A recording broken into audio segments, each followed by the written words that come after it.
함께 배우는 하나님의 말씀은 신약성경 마태복음 8장 18절로 27절까지 말씀입니다. 다 찾으신 적은 저부터 한 절씩 교독하여 읽도록 하겠습니다. 18절입니다. 예수께서 무리가 자기를 에워싸는 것을 보시고 건너편으로 가기를 명하시니라. 한 서기관이 나아가 예수께 아뢰되 선생님이여 어디로 가시는지 저는 따르리이다. 예수께서 이르시되 여도 굴이 있고 공중의 새도 거처가 있으되 인자는 머리 둘 곳이 없다 하시더라. 제자 중에 또 한 사람이 이르되 주여 내가 먼저 가서 내 아버지를 장사하게 허락하옵소서. 예수께서 이르시되 죽은 자들이 그들의 죽은 자들을 장사하게 하고 너는 나를 따르라 하시니라. 내 오르심에 제자들이 따라갔더니 바다에 큰 노를 일어나 배가 물결이 덮이게 되었으되 예수께서는 주무시는지라. 그 제자들이 나아가 깨우며 이르되 주여 구원하소서 우리가 죽겠나이다. 예수께서 이르시되 어찌하여 무서워하느냐 믿음이 작은 자들아 하시고 곧 일어나사 바람과 바다를 꾸짖으시니 아주 잔잔하게 되거늘. 그 사람들이 놀랍게 여겨 이르되 이가 어떠한 사람이기에 바람과 바다도 순종하는가. 아멘. 기도하겠습니다. 하나님, 추운 겨울 가운데도 저희들에게 건강 허락하셔서 건강한 몸과 마음으로 이곳에 모여서 함께 예배 드릴 수 있게 인도하시니 주님 감사합니다. 하나님, 어느덧 2024년도의 마지막 달 12월도 절반이 지나갔습니다. 하나님, 뒤를 돌아보며 후회할 것들, 또 우리가 잘못했던 것들 바라보며 똑같은 잘못과 실수가 반복되지 않도록 우리에게 다가올 미래에 같은 어리석음질을 범하지 않도록 우리가 깨우치고 인도하게 도와주옵소서. 또 하나님, 오늘도 말씀을 통하여서 우리에게 들려주실 주의 말씀을 듣고 우리가 종교활동하며 시간 낭비하며 이 시간을 허비하는 것이 아니라 예배 가운데 말씀을 통한 하나님을 만날 수 있는 귀한 시간이 될 수 있도록 이 시간을 축복하여 주옵소서. 말씀을 전하는 부족한 자의 입술을 주관하여 주시고 또한 듣는 우리의 귀를 복되게 하사 강팍한 마음, 판단하고 교만한 마음이 아니라 옥토와 같은 고운 마음으로 하나님의 말씀이 우리 각자의 마음판에 깊이 새겨져서 우리가 주의 말씀대로 살아갈 수 있는 주의 백성이 되게 인도하옵소서. 예배 시작입니다. 마치는 모든 순간까지 우리 주의 성령께서 함께 하시고 인도하시길 믿사하며 우리를 주에서 구원하신 예수 그리스도의 이름을 감사하며 기도드립니다. 아멘.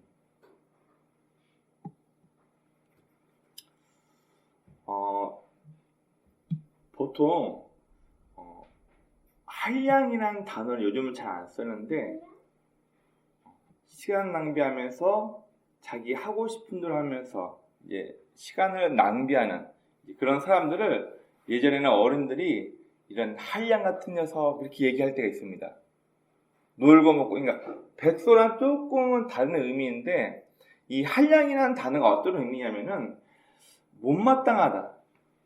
너 그렇게 인생 살면 안 돼. 그렇게 인생을 허비하며 백수처럼 놀다가 너 인생 큰일 나. 이렇게 약간 못마땅하고 경고의 의미를 담았을 때 이 한량이라는 단어로 이제 백수처럼 노는 사람을 많이 경고할 때 얘기를 많이 썼습니다. 그럼 생각해 봅시다. 내 눈앞에 나와 관계가 있는, 나와 친한 내 가족이 혹은 내 자녀가 아무 목적도 없이 의미도 없이 하루 종일 술만 마시고 있어요. 하루 종일 게임만 하고 있어요. 하루 종일 아무것도 안 하고 방 안에 틀에 박혀 나오지 않고 잠만 자고 있다고 생각해 봅시다. 어떤 마음이 들까요?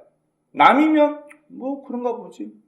내 가족이면, 나의 가장 절친한 친구가 그러고 있으면 여러분 그냥 가만히 있을까요? 아니죠. 답답하겠죠. 뭐라 얘기를 하겠죠. 자, 이런 봅시다. 목표가 없어요. 미래를 준비할 줄 몰라요. 그리고 전혀 현실 감각이 없어가지고 그냥 지금 이 순간에만 만족하고 있어요. 그러면 이런 사람들은 다가올 내일의 준비를 하지 않고 있는 사람들, 혹은 지금 이 순간만이 인생의 전부인 양 다음을 기억하진 않아요. 그리고 오로지 한 가지 목적만을 위해서 인생을 허비한다.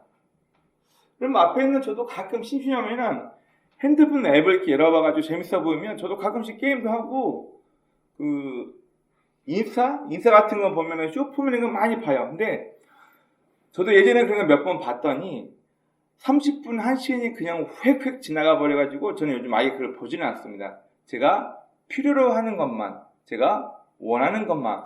우리 아이들이 도마뱀 키운다는데 도마뱀 어떻게 키우지? 내가 이번에 태양열 한번 해보고 싶으니까 어떻게 하지? 필요한 것만 검색해서 보다 보니까 시간 낭비가 안 돼요. 그런데 아무 목적도 없이 의미도 없이 우리가 여러 가지 SNS 대중매체를 통해서 우리에게 주어진 귀한 하루 24시간 시간이 아무 의미 없이 그냥 흘러가 버립니다. 가끔은 스트레스 받거나 어려울 때는 이제 이런 용어를 많이 쓰더라고요. 킬링 타임. 시간 보내기 용으로 너무 스트레스 받고 머리를 식히기 위해서 킬링 타임 용으로 영화를 본다든지 아니면 아무 생각 없이 잠을 잔다든지 그런 건 있을 수 있어요. 근데 이게 계속 이런 생활이 계속된다면 어떨 걸까요? 여러분, 그래서 우리는 항상 지금 이 한순간에만 만족하고 오늘이 전부다라고 생각할 것이 아니라 우리에게는 앞으로 다가올 미래를 위해서 준비하고 대비하며 그런 습관이 필요합니다. 내일 모레 시험 보는데 오늘 아무것도 안 하고 시험 준비도 안 하고 내일 당장 시험을 잘 볼 수 있을까요? 아니요. 평안한 노후를 위해서 지금 당장부터 저축을 하고 준비를 해야 되는데 지금은 친구들에게 잘 보여야 되니까 지금 사람들 앞에 명성이 있어야 되니까 내가 모아놓은 재산을 다 밥 사주고 나 따라와 내가 해결해 줄게. 가끔 세상에 이런 일이나 이혼 위기에 있는 커플들을 보면 이렇게 사는 사람들이 있어요. 어때 보이나요? 여러분 모두 다 내 인생의 전체, 앞으로 있을, 과거부터 앞으로 있을 내 인생 전체를 보지 못하고 그냥 지금 이 순간에 안주하고 지금만 이러면 좋아, 지금만 만족하면 좋아, 지금만 내 기분 좋으면 좋고 지금만 내 주변 사람들이 날 인정해주면 좋아. 여러분, 이런 근시안, 바로 내 앞만 볼 수 있는 사람들의 잘못된 착각이라는 것을 이야기해 줍니다. 여러분, 오늘 우리가 읽었던 이 본문 내용도 이 근시안적인 사고로 예수님을 너무 오해하고 잘못된 판단으로 예수님을 따르려고 했던 무리들, 정말로 예수님을 따랐던 제자들이 아니라 팬심. 여러분, 우리나라 연예인들을 쭉 보면요, 다 그런 거 아니지만 엄청나게 큰 인기를 얻다가 갑자기 마약이라든지 혹은 손대서는 안 되는 도박이라든지 혹은 여자와의 부적절한 관계 때문에 한순간에 인기가 땅에 곤두박질하는 연예인들이 꽤 있습니다. 여러분, 팬이라는 것은 그 연예인이 잘되고 멋있는 모습만 보였을 때 그걸 환호하며 쫓아가는 사람들입니다. 근데 그 연예인이 뭔가 죄목이 드러나고 잘못한 게 보이면 팬은 하루아침에 바로 다 사라집니다. 여러분, 우리가 예수님을 쫓아다니는 팬이면 내 만족, 내가 원하는 것, 내가 보고 싶은 모습들이 보이지 않으면 팬들은 언젠가 다 사라져버려요. 혹시 저와 여러분이 예수님을 믿고 따르는 제자가 아니라 예수님을 따르는 단순히 팬심으로 예수님을 따르는 사람이라면 죄송하지만 종교 활동하고 있는 거예요. 오늘 우리가 읽었던 이 본문에서도 크게 세 가지 사건이 발생합니다. 자, 한번 보겠습니다. 먼저 19절부터 20절 말씀을 보면 한 서기관이 주님, 선생님, 어디로 가든지 제가 선생님을 따라가겠습니다. 자, 보통 예수님을 따르는 무리들은 예수님을 어떻게 호칭을 했었냐면 랍비라고 불렀어요. 자, 랍비는 의중의 뜻 중에 존경하는 사람을 부르는 호칭이 아니라 그랬어요. 우리나라 정치, 여당, 야당의 각 대표들 있죠. 뭐 쉽게 하면 지금 좀 나락에 가고 있지만 한모 씨, 그리고 이모 씨, 조모 씨 이렇게 있죠. 랍비라는 단어는 각 정당의 대표를 뜻하는, 이스라엘로 지금 3명밖에 없어요. 원래 4명이 있어야 되는데 한 명이 한 3년 전에 돌아가셔가지고 아직도 대표를 못 뽑고 공석으로 있어요. 4명 중에 1명. 랍비는 그래서 각 정당의 대표 1명급을 대표하는 굉장한 직위에 있는 사람이에요. 예수님을 따랐던 사람들은 예수님을 메시아라고 믿었기 때문에 우리 이스라엘을 로마로 압제로부터 벗어나 독립하고 우리나라를 세계 최대 강대국으로 이끌 정치적, 군사적인 리더로 예수를 믿고 따랐기 때문에 예수를 따랐던 사람은 존경하는 선생님이 아니라 당신은 예수당의 대표 수장입니다. 랍비라 부르고 쫓아왔어요. 근데 한 서기관이 선생님, 원어 성경을 보니까 디아코노 이렇게 하면서 예수님을 그냥 일반적인 선생님이라 부르고 쫓아와요. 자, 그리고 또 하나 사건은 예수님의 제자 중에 한 명이 내 부모의, 내 아버지의 장례를 치르고 내가 당신을 쫓아가겠습니다. 아니다. 죽은 자들로 하여금 네 부모 장례하게 하고 너는 나를 쫓아라. 장례도 못하게 하시네. 이상한 사건이 발생합니다. 그리고 마지막으로, 자, 여러분, 갈릴리는 바다가 아니에요. 담수에 민물 호수예요. 호수에서 갑자기 풍랑을 만나가지고 배에 탔던 예수님과 그의 제자들이 물에 빠져 죽을 위기에 닥칩니다. 그런데 예수님께서 바람과 갈릴리 호수를 꾸짖고 이 호수가 잔잔해지게 만드는 사건을 제자들이 경험하게 됩니다. 오늘 본문에서는 이 3가지 사건이 나타나는데 이 3가지 사건 모두 다 예수님을 바라보는 시점이 너무 근시안적이에요. 내가 원하는 예수님, 예수님은 이런 예수님일 거야. 이미 자기가 만들어버린 예수님, 우리나라를 로마의 압제로부터 독립시킬 위대한 독립투사 예수님, 엄청난 인기와 정치적인 명예를 갖고 모든 무리를 이끌어갈 메시아 예수, 이렇게 예수를 바라보고 있던 사람들의 시선이었기 때문에 이들은 예수님을 다른 방향으로 오해하고 있다는 것을 오늘 본문에서는 이야기해주고 있습니다. 우리 먼저 이 서기관 이야기 잠깐 함께 나누기 원합니다. 여러분, 공산국가에서는 이 서기관이 굉장히 높은 직급에 있어요. 자, 그럼 여러분, 서기관이 뭐 하는 사람이에요? 한자 말 그대로 풀이해보면 서기, 중요한 내용이나 사건을 기록하는 사람을 얘기하죠. 자, 여러분, 원래 고대 이스라엘 히브리 민족 안에서는 서기관이라는 직책 자체가 없었어요. 그러면 이 서기관이 어디서 왔을까요? 서기관이라는 제도는 이집트 파라오를 따라서 이들이 이집트에서 430년 동안 살다가 이집트가 자기를 압제할 때, 이집트에 탈출할 때 이들이 가지고 나왔던 문화와 정서와 직급 중에 하나 뭐냐면, 우리가 보니까 중요한 왕, 우리 조선왕조실록처럼 중요한 왕의 연대기나 일대기를 기록하고 왕의 고문교육으로서 옆에서 조언해주는 영리하고 똑똑한 사람이 있던데, 우리도 서기관을 두자. 그래서 이스라엘 백성들이 이집트를 그대로 모방해가지고 서기관의 제도를 두는데, 이 서기관이 어떤 일을 하냐면 성경을 필사해요. 과거에는 모세 오경을 배우고 모세 오경으로 하나님의 말씀을 가르치는 역할까지, 그리고 광야에서 이들이 어떻게 생활했는가 기록하는 사람이었어요. 그런데 이 사람들이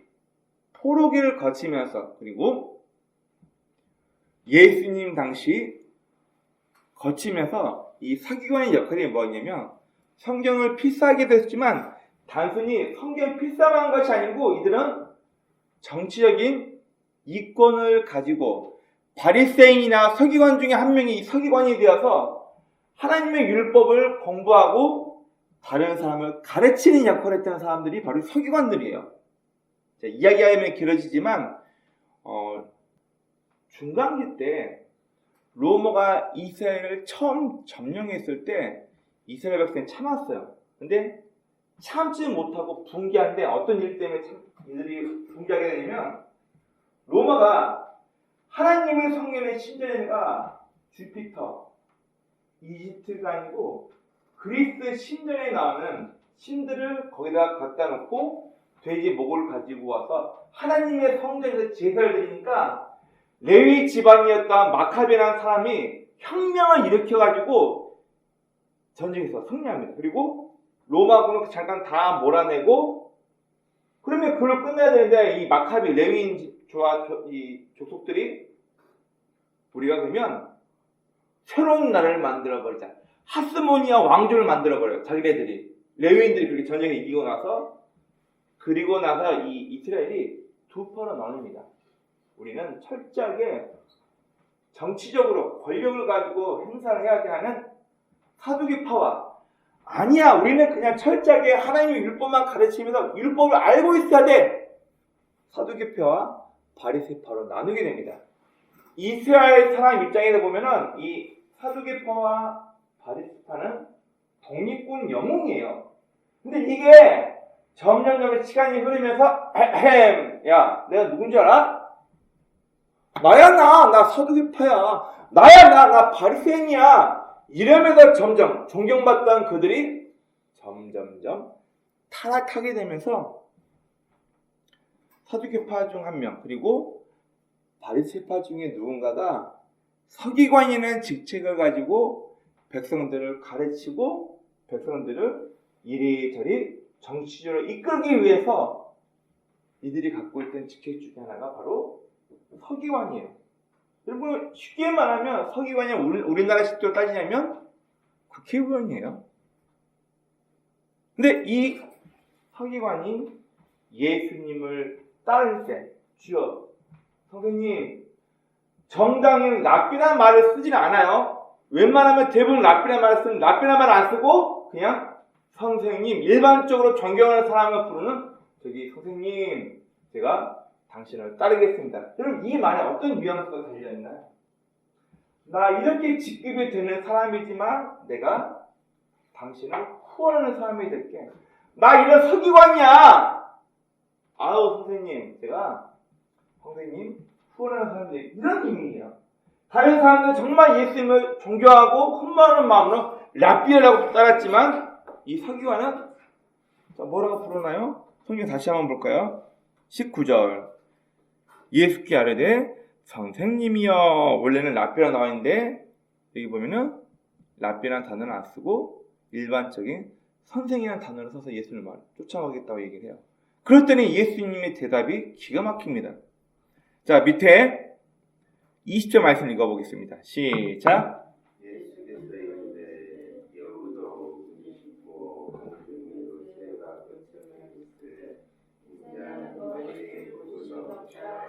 자, 이 20절 말씀이 원어 성경에 너무 잘못되게 해석돼가지고 우리나라 많은 분들이 과거에 저도 이렇게 듣고 설교 들었고 자랐어요. 원어 성경이 없을 때는 야 여우도 자기 도망갈 굴이 있고 나가는 새도 지 둥지가 있는데 인자는 머리 둘 곳이 없다. 꼭 어떻게 들려요? 네가 날 따라오겠다고? 야, 다 자기 집이 있고 자기 거할 장소가 있는데 나는 쉴 곳이 없어. 다 이렇게 이해하고 있어요.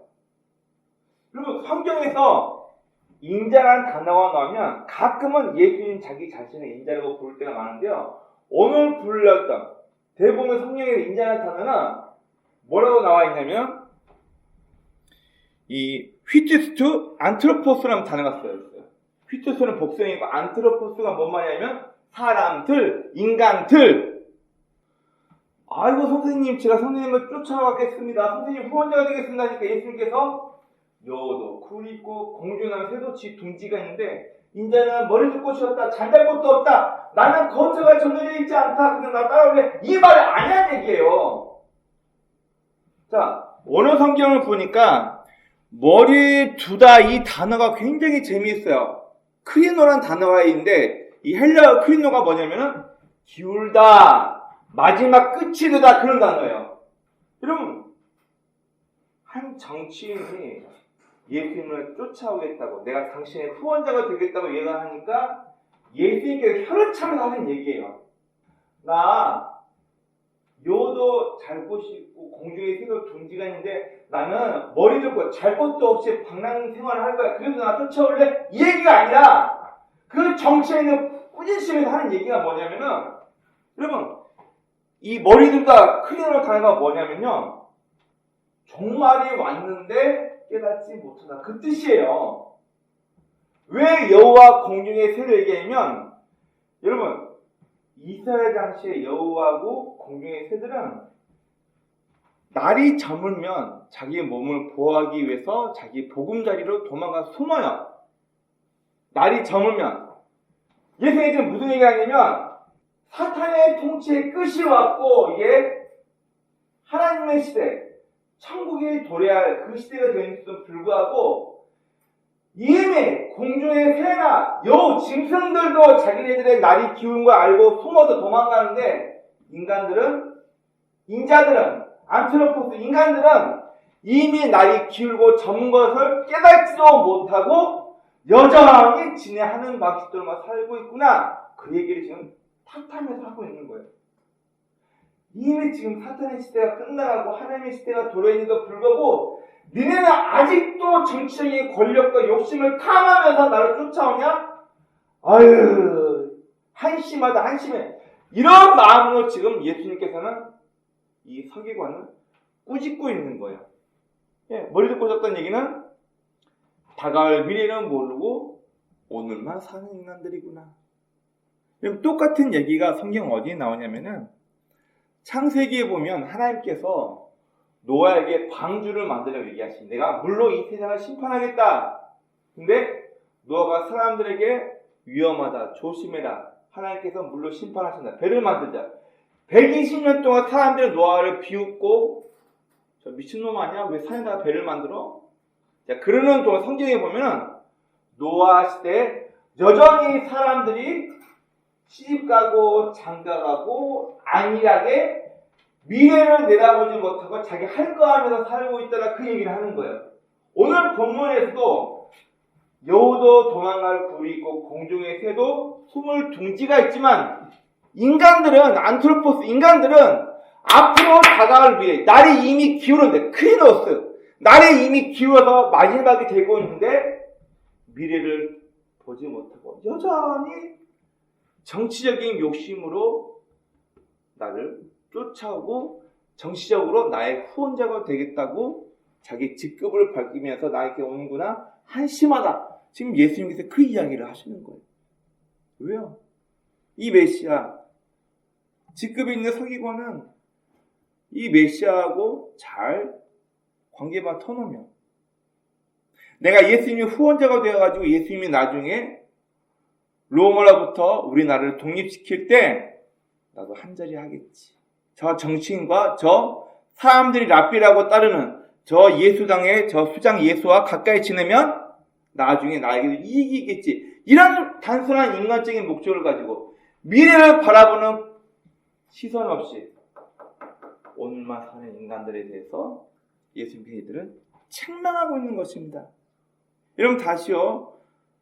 여호도 돌아갈 보금자리가 있고 공중의 새도 거처가 있는데 나는 인자는 머리 둘 곳이 없다. 나 이런 떠돌이 방황자 같은 생활을 하는데 나 따라올래? 그 얘기가 아니라 여호나 공중의 새만도 못하는 미래를 바라보지 못하고 날이 이미 기울어서 마지막으로 치닫고 있는데도 불구하고 여전히 자기의 욕심대로 정치적인 욕심을 가지고 날 쫓아오는 그 인간을 보고 불쌍하다, 한심하다 하면서 하는 얘기가 지금 오늘 본문의 이야기예요. 다음 두 번째 이야기입니다. 제자 중에 한 명이 우리 아버지 돌아가셨어요. 저 장사 좀 하고 올게요. 예수님께서 장례를 못 치르게 해요. 뭐 폐류나 예수님이? 여러분 이스라엘은 특별히 부모의 장례를 굉장히 중요하게 여기는 나라입니다. 여기 이스라엘은 여러분 나중에 보시겠지만 구약 성경을 쭉 보시면 사람이 죽으면 그의 아버지에게로 돌아가더라. 그의 부모에게로 돌아가더라. 그의 조상들과 함께 누웠더라. 뭔 말이에요? 내 부모, 내 할아버지, 내 조상 이미 썩어 없어졌는데 조상들과 함께 누웠대. 뭔 말이에요? 예, 이스라엘의 오수알이라는 장례 문화 풍습을 모르면 이해를 못하는 부분이에요. 여러분 오늘 이 한 제자가 예수님께 와서 내 아버지의 장례를 치르고 예수님 쫓아갈게요. 이 말의 단어 어원을 보면 두 번째 장례가 아니고 첫 번째 장례를 이미 치르고 난 상태예요. 첫 번째 장례를 이미 치르고 어쩌면 이야기 안 하고 두 번째 장례를 치르고 와서 다른 상관없는데 굳이 예수님 앞에 나가지고 내가 첫 번째 장례를 치렀고요. 이제 두 번째 장례를 치러야 되는데 이거 하고 내가 주님 쫓겠습니다. 이 말에 어떤 뉘앙스가 담겨 있냐면 나는 율법대로 행하고 있는 사람이기 때문에 나는 예수님, 메시아 당신을 쫓기에 나는 자격이 되는 사람입니다. 지금 이거를 일부러 예수님 앞에 보이면서 주님을 쫓아오려고 하는 거예요. 지금 나 율법적으로 부모 장례 1차 장례 다 끝냈고요. 2차 장례까지 하고 생색내는 거란 말이야. 한마디로 나는 이만큼 율법을 지키는 당신의 제자이기 때문에 당신을 쫓아올 자격이 돼. 지금 예수님 앞에 자기 잘하고 있어요라고 생색내면서 칭찬받으려고 이 이야기를 하는 거란 얘기예요. 그런데 예수님께서 뭐라고 얘기하시냐면 오늘 본문 한번 보겠습니다. 22절 다시 읽어봅니다. 시작.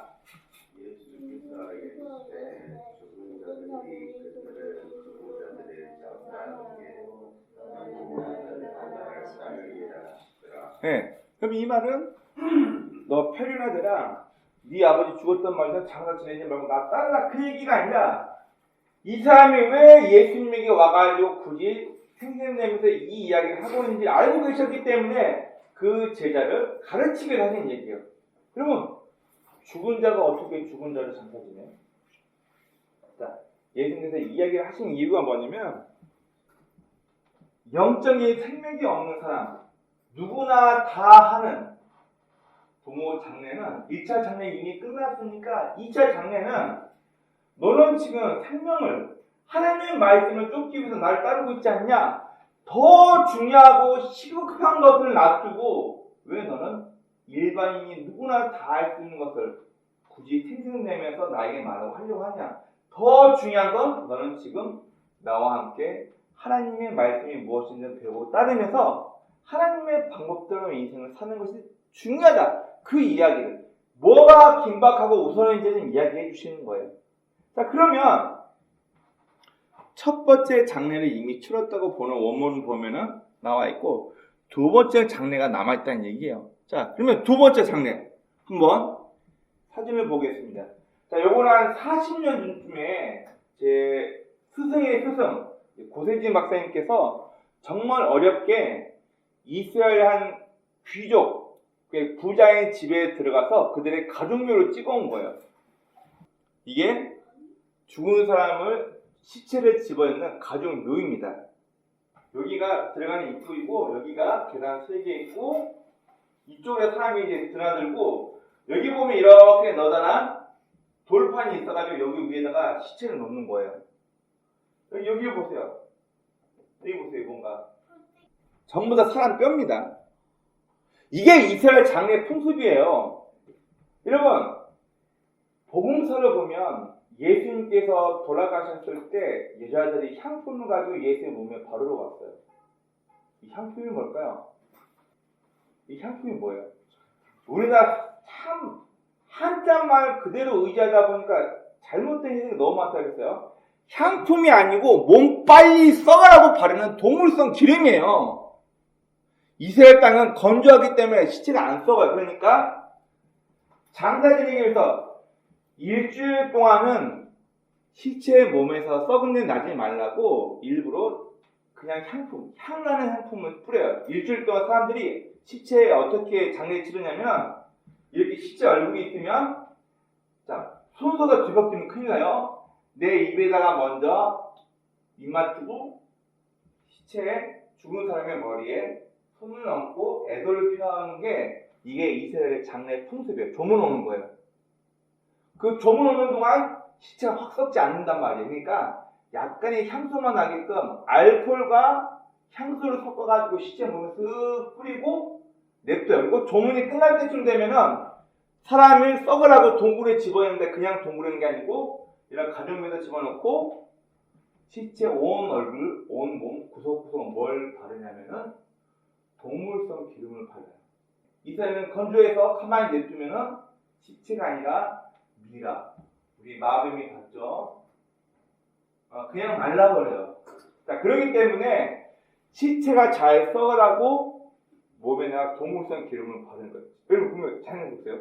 예수님 3일 있다가 부활하셨는데 여자들이 예수님 몸에 동물성 기름 바르고 무슨 말이에요? 예수님이 빨리 썩으라고 지금 바르고 오는 거예요. 우리가 생각하는 아름다운 그런 모습이 아니라 장례를 빨리 치르기 위해서 예수님 몸에 동물성 기름 그래 시체가 빨리 썩으니까 그거 여자들이 바르고 오는 거 예수님 깜짝 놀래가지고 빨리 새벽에 부활하신 거라고 누가 우스갯소리 얘기하시더라고요. 그래서 이 동물성 기름을 딱 발라놓으면은 빠른 사람들은 3개월에서 보통 6개월 정도 지나면 사람 뼈만 남고 살이 다 없어져 버린대요. 다 썩어서. 그러면 나중에 2차 풍습 동물 무덤을 이렇게 열어보고 아우 우리 할아버지 돌아가셨는데 우리 할아버지 돌아가셨는데 살이 다 썩어 없어졌네. 그러면 뼈만 모아가지고 자, 영어로 오스화이라고 불러요. 석관 가족들 여태 우리 조상들 고조부 중조부 할아버지 할머니 우리 죽은 사람의 뼈를 다 여기다 모았는데 여기다가 그 뼈를 그대로 모아다가 놓은 거예요. 그래서 이스라엘에서는 조상과 함께 자다 조상에게로 돌아가다 조상과 함께 눕다 그 얘기를 이 표현으로 하는 거예요. 지금 이 예수님의 제자는 1차 장례는 끝났어요. 내 아버지가 돌아가셔가지고 여기다 누워놓고 살이 썩도록 동물 기름까지 다 발라놓고 이미 장례가 끝났어요. 2차 장례는 언제일지 몰라요. 무슨 말이냐면 동물 이렇게 열어봐가지고 쌀이 잘 썩고 있나 없나 보는 거예요. 주님, 저는 율법대로 내 아버지 장례를 잘 치르고 있는 자격이 있는 사람이에요. 예수님 앞에 자기 자격을 보이면 생생내려고 지금 이 이야기를 하는 거예요. 예수님께서 그 사람의 마음을 이미 알아보시고 2차 장례는 누구나 다 할 수 있어. 2차 장례는 하나님의 말씀을 모르고 하나님의 방법대로 살지 않는 일반 사람도 누구나 다 하는 거야. 뼈만 발라서 옷을 통에 집어넣으면 돼. 지금 너는 그게 중요한 게 아니고 너 회개한다는 게 중요한 게 아니고 너는 나를 쫓아와서 하나님의 말씀을 보고 듣고 깨달아서 하나님의 방법대로 사는 게 너한테 그게 우선순위야. 지금 이걸 알려주기 위해서 죽은 자로 하여금 죽은 자를 장사하게 하고 너는 날 따르라 하고 예수님께서는 이 얘기를 하시는 거예요. 첫 번째 이야기에 앞서 그리고 이 예수님을 따랐던 제자도 예수를 따르고 있었지만 예수가 어떤 이유와 목적으로 이 땅에 오셨는지에 대한 것은 까맣게 잊어버리고 내가 따르는 예수님은 슈퍼스타야. 제자로서 예수님을 따르는 것보다는 팬심으로 예수님 앞에 잘 보이면서 예수를 따라왔다는 것을 말씀하고 있는 것입니다. 자, 오늘 보면 이제 세 번째 이야기가 나옵니다. 사람들이 많고 하니까 예수님께서 제자들과 함께 야 우리 배 타고 저 건너편으로 넘어가자. 그럼 이 갈릴리 호수가 얼마나 크냐면 제가 갔더니 보통 사람 눈이 한 120도가 보이거든요. 한눈이 안 보여요. 자, 종횡입니다. 세로로 21km, 가로가 11km예요. 눈에 한 번 안 보이고 고개를 이렇게 돌려야 갈릴리 호수가 보일 정도로 어마어마하게 큰 호수입니다. 자, 그 호수를 예수님께서 제자들과 함께 배 타고 건너가려고 하는데 갑자기 풍랑이 일어났다. 성경 한번 보겠습니다.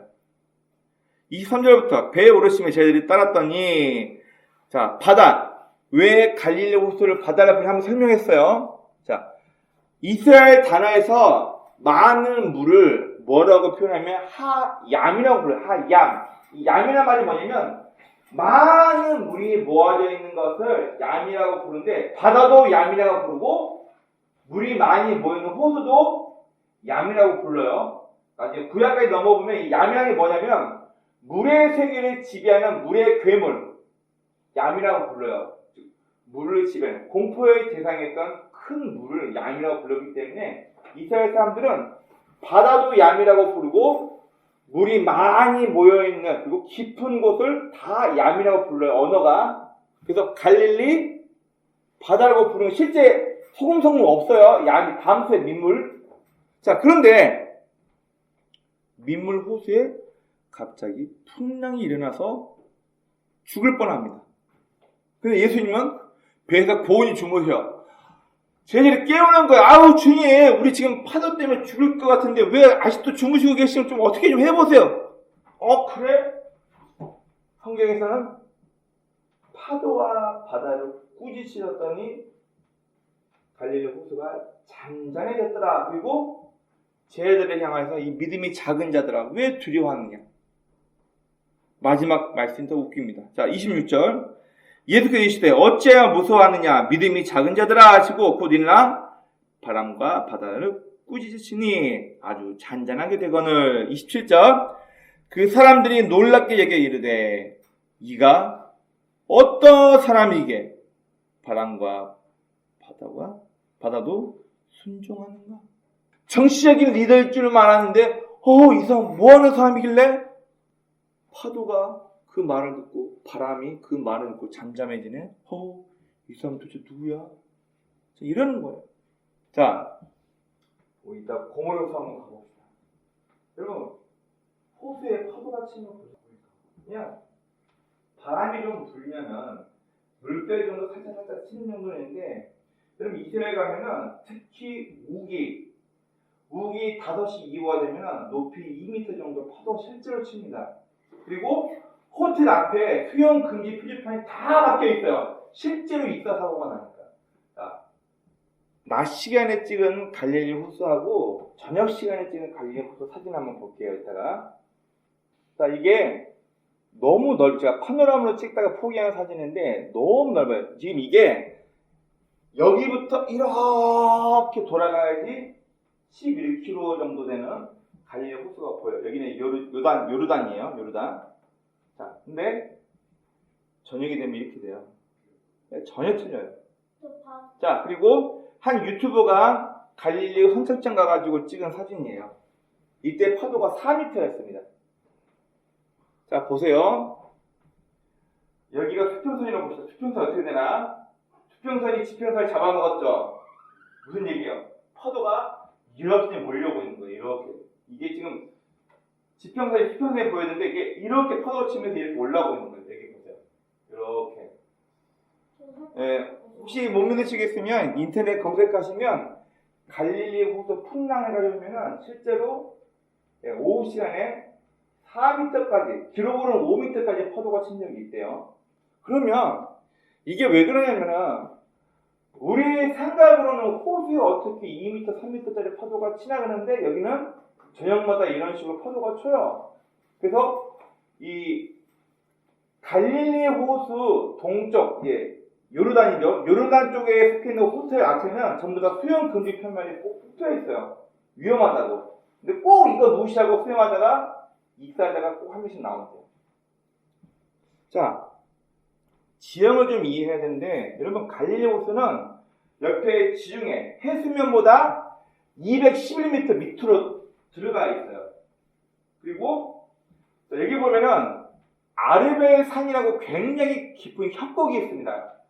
이게 우리 영어로 말하면 도브 비둘기 골짜기라고 불러요. 도브 골짜기인데 여기가 아르벨 골짜기가 굉장히 큰 골짜기 있고 이 북쪽에는 뭐가 있냐면 1년 내내 눈이 쌓이는 만년설, 헐몬산, 헤르몬산이 여기 있는데 여기가 굉장히 큰 협곡이 있어가지고 차가운 공기가 이 아르벨 협곡하고 이 헬몬산 협곡으로 차가운 공기가 들어온단 말이에요. 자, 여기는 해발 고도가 지중해보다 마이너스 211m로 땅에서 꺼져 있고, 차가운 공기가 지중해에서 차가운 공기, 여기 보면 이 협곡 있죠. 여기 보이는 협곡, 이 협곡과 헬몬산 협곡으로 차가운 공기가 들어오는데, 건기 때는 여기 보시면 여기가 요르단 골짜기 쪽인데 여기가 해발 고도가 2000m예요.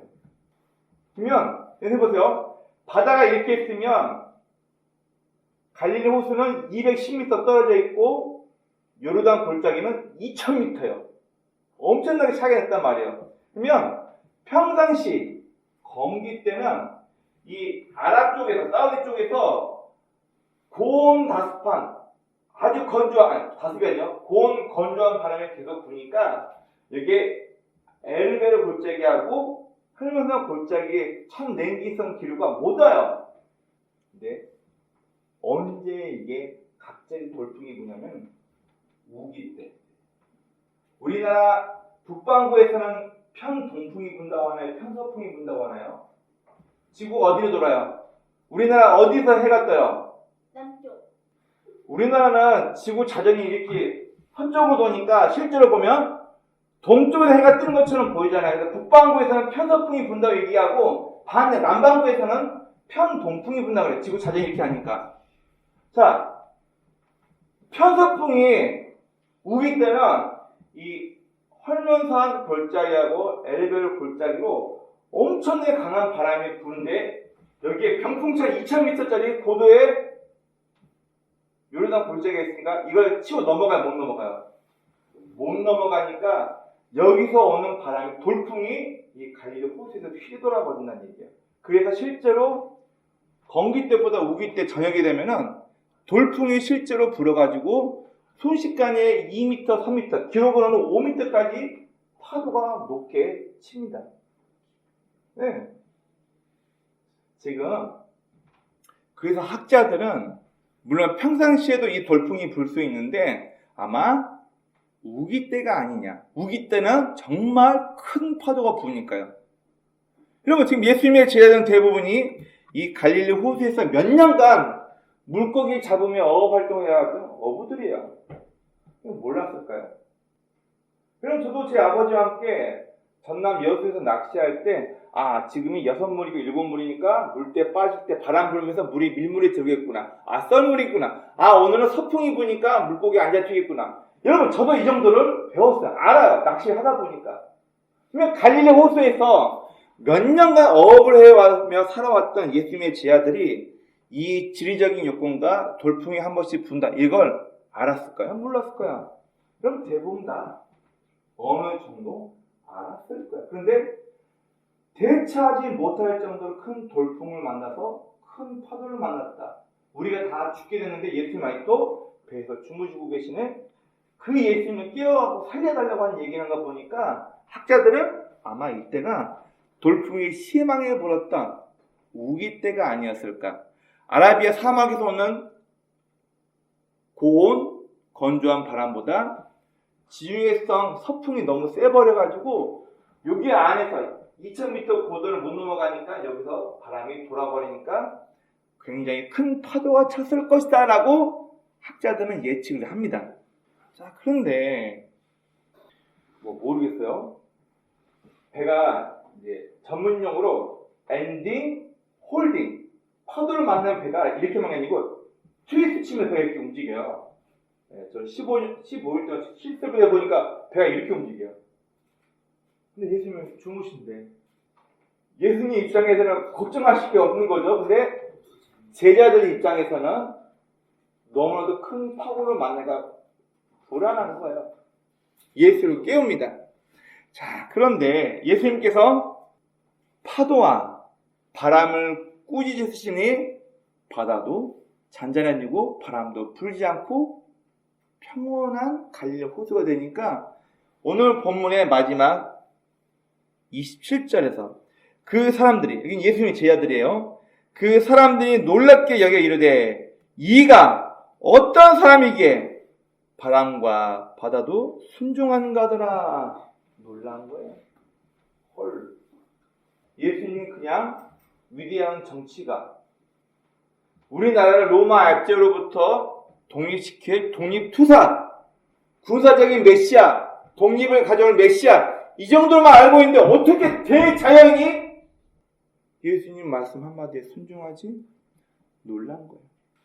여러분, 우리는 구약과 이미 지나간 역사의 시간을 다 알고 구약과 신약을 보기 때문에 예수님은 하나님의 아들, 우주 만물을 창조하신 하나님 그분 자체라는 걸 알고 이걸 보기 때문에 이런 기적이 일어나는데, 이런 걸 아예 모르고 그 당대만 살고 있던 사람들 입장에서 지금 파도가 3m, 4m 이렇게 불어가지고 죽을 것 같이 위험해서 우리 스승이랑 같이 우리나라를 독립시킬 나라의 영웅과 함께 배를 타고 건너가고 있는데 파도가 3m, 4m 이렇게 쳐요. 그런데 한마디 하시니까 파도가 갑자기 멈추면서 파도가 잔잔해져. 여러분, 이걸 보면 어떤 마음이 들겠어요? 도대체 뭐 하는 사람이에요? 도대체 이 사람 뭐야? 그런 마음 들지 않겠어요? 여러분, 오늘 나왔던 이 사건들은 한 직분자, 우리나라 따지면은 국회의원 같은 사람이 내가 당신의 후원자가 되겠습니다, 당신을 쫓겠습니다 얘기했을 때 그를 한심하게 여기면서 여우도 공중의 새도 날의 끝을 알고 도망가는데, 자기 안식처로 숨는데, 인자는, 사람은 자기의 날이 기운 것도 날이 끝나가는 것도 알지 못하고 여전히 인간적인 못된 습관을 쫓아서 미래를 모르고 사는구나 책망하십니다. 예수님 앞에 나는 율법을 지켜서 우리 아버지 장례 치르고 왔어요. 저 또 두 번째 장례 치르고 올게요.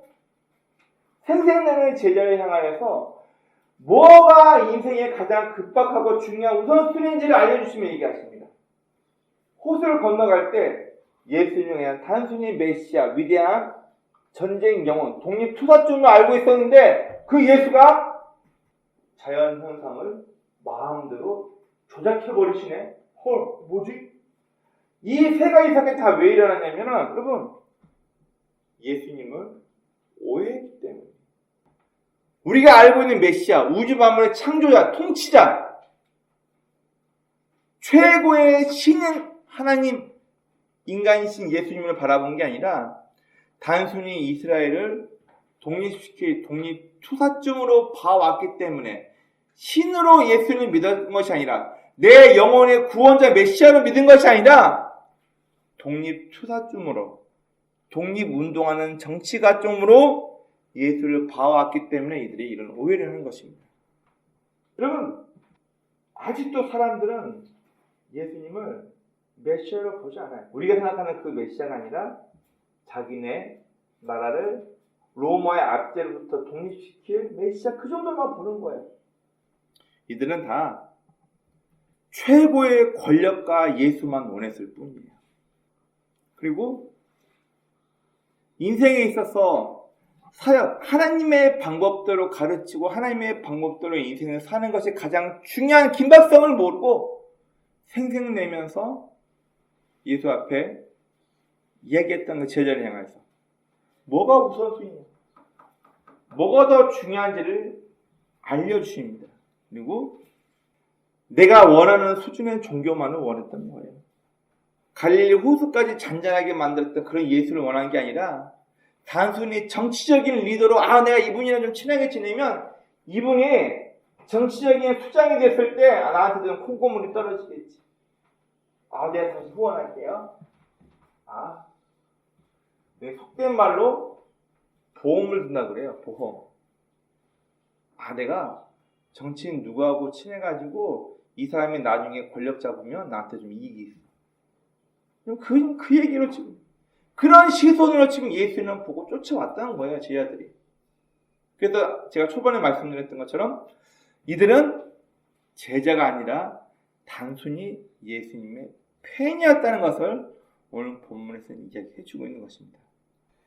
그럼 어제도 제가 한 40대 중반에 한 사업가를 처음 만나가지고 이분이 저에게 사진을 가르쳐 달라고 해서 어제 잠깐 만나서 오전 시간, 긴 시간 동안 사진에 대한 것들, 카메라 이런 것들에 대한 얘기를 좀 많이 하고, 근데 이분이 저한테 무슨 얘기를 하냐면, 제가 이제 개척교회 목사랑한테 얘기를 했는데, 자기는 청년 때 청년 회장도 하고 CCC 캠퍼스 크리스찬 크리스찬 돼가지고 CCC라는 활동도 굉장히 열심히 했대요. 근데 지금은 무교래요.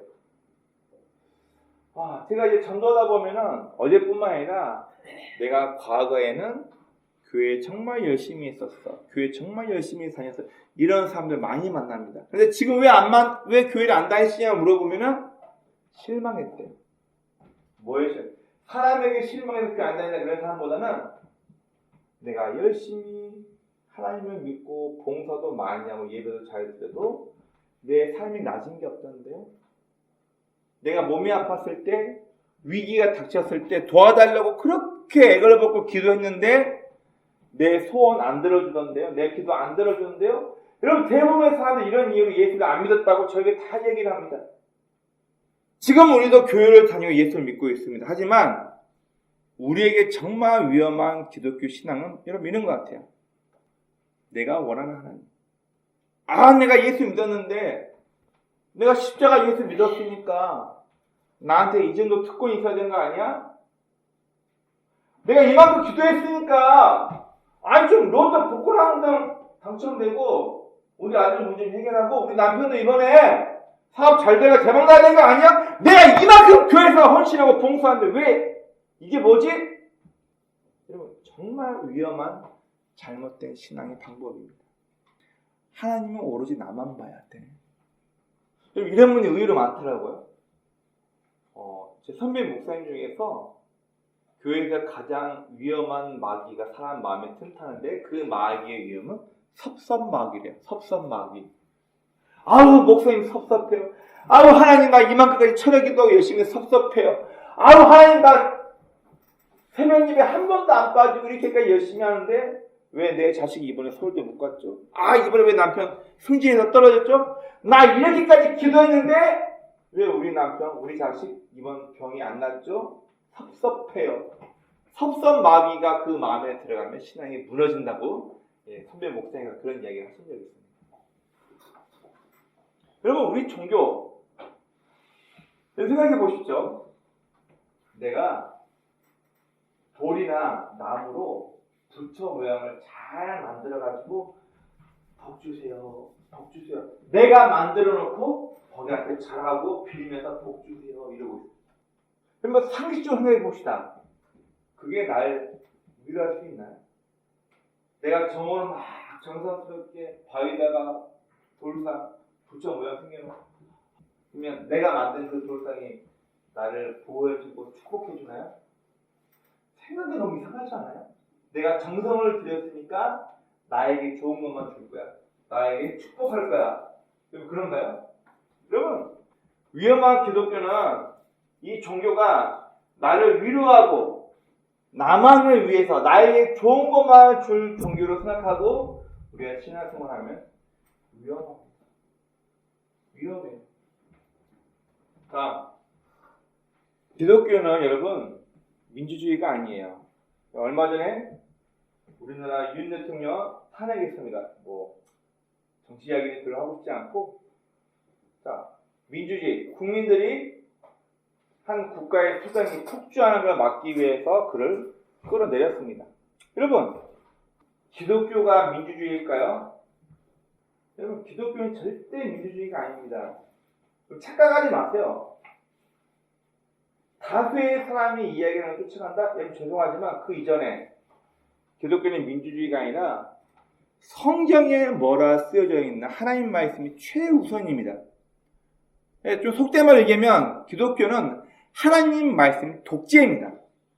지금 정치권에서 차별금지법 조항이 굉장히 많아요. 근데 이게 이 차별금지법의 조항들을 하나하나 따져보면 이 차별금지법을 반대하는 기독교, 하나님은 말씀대로 역차별하는 우리가 역차별당할 위기에 있어요. 네. 여러분, 실제로 있는 이야기 해드릴게요. 이게 여성, 보통 이게 신조어예요. 백합 커플이에요. 백합. 백합 커플 뭔지 아세요? 레즈비언. 여자와 여자끼리 성관계하고 여자끼리 결혼한 거를 백합 커플이라고 그래요. 실제로 안산의 한 그 복지센터에 이 백합 커플했던 한 여자가 와가지고 이력서를 내고 면접을 보면서 실은 제가 남자와 결혼해서 살자고 여자와 결혼해서 살고 있으라는 얘기를 했어요. 그래요? 이 인사과에서 이 부장으로 있던 분이 면접을 보면서 저는 제 부하 직원이 정상적인 정서를 가지고 일했으면 좋겠는데 조금 어려울 것 같습니다라고 했어요. 근데 이 여자가 바로 인권위에다가 신고를 해버렸어요. 그럼 아직 차별금지법이 통과되지도 않았는데도 이 여자가 인권위에 고소해가지고 이 안산에서 나는 내 부하 직원으로 정상적인 사람을 뽑고 싶다 했던 이 과장이 바로 해고됐어요. 참 무섭습니다. 지금 차별금지법이 지금 통과가 안 됐는데도 지금 인권이라는 이유로 민주주의에서 너나 나나 다 선택할 수 있다. 나는 오늘 아침에는 남자로 살 거고 다음에는 여자로 살 거야. 지금 이런 세상이에요. 제가 얼마 전에 무엇이든지 물어보살 해가지고 이수근 씨하고 농구 선수였던 서정훈 씨가 이렇게 선녀 보살 해가지고 나온 거 있죠. 거기에 한 남자가 나와서 자기의 동성애 커밍아웃 이야기하는데 자기의 기분 따라서 아침에는 저는 남자를 선택하고요, 점심 때는 여자를 선택하고요, 저녁 때는 다시 저는 남자가 되어서 남자와 함께 성관계를 맺어서 이렇게 얘기를 하는 거예요. 동성애가 바로 그거예요. 부모가 나에게 주어진 성을 그대로 유지하는 게 아니라 내 만족과 기쁨에 의해서 내가 여자가 됐다가 남자가 됐다가 해서 내 성관계의 상태를 물색한다는 얘기예요. 근데 이거를 국회에서 자유민주주의 국가는 자기 자유니까 자기 마음대로 선택하게 해야 되는데 이것 때문에 이 여자가 안산에 있는 복지과에 취직하는데 문제가 생겼네. 누구냐? 대표 누구야? 지금 6명이 해고됐대요. 이게 무슨 얘기인가요? 우리나라는 민주주의 국가니까 자기의 마음대로 성을 바꿔가면서 이성의 상대를 바꿔가는 것도 자유민주주의 국가에는 그 사람의 선택이니까 내버려 둬야 돼. 이게 지금 우리 잘 생각하셔야 됩니다. 이걸 무슨 양성평등 성차별 조항? 이게 굉장히 많아가지고 일반인은 깨닫지도 못하는 건 너무 조항이 세부적이고 많습니다. 앞으로 저 같은 목사는 일부러 저 같은 목사에게 주례해달라고 동성애 커플을 봐가지고 죄송한데 제 양심상 못하겠다면 저도 고소당해요. 그러니까 목사님들 사이에서 무슨 얘기가 나오냐면 거짓말을 하래요. 제가 그때는 다른 일이 있어가지고 죄송하지만 축복합니다. 하지만 저는 바빠가지고 주례를 못 서겠습니다. 이렇게 피해라는 거예요. 무서운 세상입니다. 여러분, 기독교가 민주주의라면은 우리는 세상의 방법대로 교회는 타락합니다. 힘있고 돈 좀 있고 교회에서 헌금 많이 내고 큰 소리 치는 사람이 그 교회의 법이 되는 거예요. 여러분, 세상은 그렇거든요. 공헌을 많이 하고 일을 많이 하고 돈을 많이 낸 사람이 방귀 끼고 성 내고 큰 소리 친다는 얘기예요. 교회가 그런가요? 여러분, 교회는 높은 위치에 있으면 있을수록 더 섬기고 봉사하며 있는 게 희한한 교회의 방법이에요. 그게 하나님께서 원하시는 교회의 방법이거든요. 근데 교회가 자꾸만 인간 수준에서 정치하려고, 교회가 자꾸 인간 수준에서 세상을 닮아버리는 교회가 되면 교회는 위험합니다. 그 역할을 다 못하게 되는 거예요. 여러분, 우리에게 있어서 건강한 신앙은 가장 먼저는 내가 누구인지 알아야 하고 내가 믿고 섬기는 하나님이 어떤 분인지를 알아야 돼요. 존 칼빈은 그가 쓴 위대한 역자 기독교 강요에서 우리에게는 나 자신에 대한 지식이 있어야 되고 하나님에 대한 두 가지 지식이 반드시 있어야만. 나가 어떤 사람인지, 나라는 인간이 얼마나 타락하고 어떤 본성을 가지고 있지 모르는 상태에서 하나님을 믿는다? 위험해요. 내 욕구와 내 본성은 너무나 충실하고 내 심리의 상태를 잘 알고 있는데 하나님에 대해서는 무지해요. 둘 다 건강한 신앙이 될 수 없다고 얘기합니다. 마찬가지입니다. 우리는 가장 철저하게 나라는 사람이 얼마큼 타락한 존재이고 얼마나 나약한 존재이고 나라는 사람도 타락한 그 인간들과 저 정치인과 똑같은 환경에 놓여 있으면 나도 저들과 똑같이 될 수 있구나. 자, 이런 얘기도 합니다. 빅뱅이라는 한 그룹이 엄청나게 큰 인기를 얻어요. 너무나 큰 인기를 얻어요. 여러분 아시겠지만 이건 역사적으로 증명이 됩니다. 자, 남자에게 돈과 명예와 부와 명예가 주어지게 되면 반드시 여자를 찾게 되어 있어요. 자, 여자가 부와 명예가 떨어지게 되면 자신의 성을 남자에게 팔게 돼요. 이게 독일의 역사학자가 쓴 인류의 모순이라는 책에 나오는 내용인데 정확합니다. 여러분, 엄청나게 많은 인기를 누렸던 빅뱅의 이름을 밝히지 않을게요. 얘가 여자를 너무 밝히고 좋아하니까 이 매니저 소속사에서 어떻게 했냐면 너 주말에 숙소에서 나오지 마. 대신 우리가 오전 오후 여자 넣어줄 테니까 숙소 나오지 마.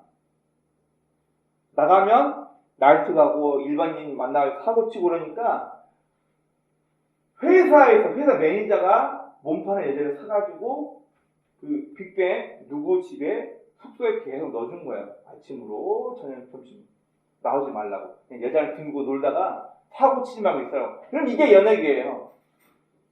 모두가 다 그렇다는 게 아니고 실제 그쪽에 있었던 사람들 하는 얘기가 그래요. 여러분, 나라는 사람이 어떤 존재인지를 모르면 우리는 세상에 휘둘리면서 그렇게 사는 거예요. 또 내가 믿고 섬기는 하나님이 누구인지를 모르면 오늘 본문에서 예수가 누구인지 제대로 모르고 단순히 혁명가 쪽으로 그냥 독립투사 쪽으로 오해하고 예수를 따랐던 무리들은 예수님의 행동과 말에 깜짝 놀래고 도대체 누구길래 이러지? 오해를 하고 있어요. 예수님을 제대로 몰랐다는 얘기예요.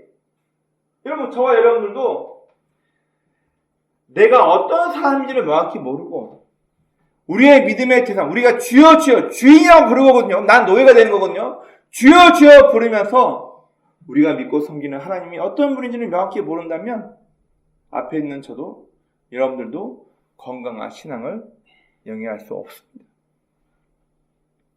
우리가 건강한 신앙의 사람이 되기 위해서는 가장 먼저는 내 존재가 내가 도대체 어떤 인간인지 나의 패배까지 나의 자신을 알아야 돼요. 그리고 내가 믿고 섬기는 하나님이 누구인지를 우리는 알아야지만 이 두 가지가 상충되었을 때 이 두 가지가 우리 안에 지식으로 남겨져 있을 때 우리는 좌우로 치우치지 않고 하나님의 방법대로 살며 나는 이거밖에 안 되는 약한 인간인 하나님께서 이끌어 가시는구나. 나도 저 사람처럼 저런 환경에 있으면 나도 분명 타락하기 때문에 나는 저 환경에 가지 않아야지. 유혹을 이겨낸다? 여러분 죄송하지만 불가능해요. 유혹은 못 이기는 거고 유혹은 피하는 겁니다. 원합기는 앞에 있는 저도 여러분들도 내가 어떤 존재인지 또 우리가 믿고 섬기는 하나님이 어떤 분인지를 명확히 알아서 건강한 신앙, 우리의 기독교 신앙과 하나님을 오해해서 내 방식대로 하나님 왜 안 해줘요? 섭섭마귀 들어가가지고 나는 이렇게 했는데 하나님 왜 이래요? 종교활동 하지 마시고 건강한 신앙으로 하나님 앞에 칭찬받는 저와 여러분의 삶이 되시길 주의 이름으로 축원합니다. 아멘.